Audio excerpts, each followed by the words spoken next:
بیش از نصف پرسیده شدگان فرانسوی به خدا باور ندارند. نتیجه های یک نظرسنجی که از جانب اینستیتوت ایفاپ فرانسه برای اسوسیاسیون روزنامه‌نگاران اخبار عاید به دین که روز 23 سپتامبر 2021 نشر شد، نشان داد که بیش از نصف پرسیده شدگان فرانسوی به خدا باور ندارند و اپیدمی کووید 19 به عملیه دینی تاثیر کم رسانده است. در پاسخ به سوال آیا شما شخصاً به خدا باور دارید، 51% پرسیده شدگان نه جواب دادند.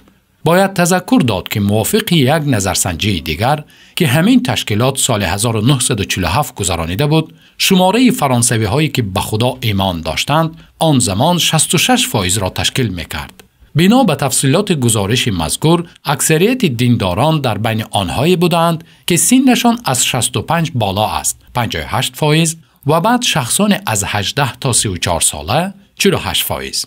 علاوه بر این 68% مردم فرانسوی که در این نظرسنجی اشتراک کردند بر آن عقیده‌اند که دینها می توانند برای به جوانان رسانیدن ارزش‌های مثبت مثل احترام به دیگران، تحمل پذیری، سخاوتمندی و درک مسئولیت مساعدت کنند. این فایز در سال 2009 77% بوده است. به سوال دیگر درباره فرق دینها از یکدیگر از نگاه شما، 54% پرسیده شدگان همه دینها یک خیله اند گفتند. به فکر شما فرق میان دینها در چیست؟ نظر خود را زیر نوار شرح دهید.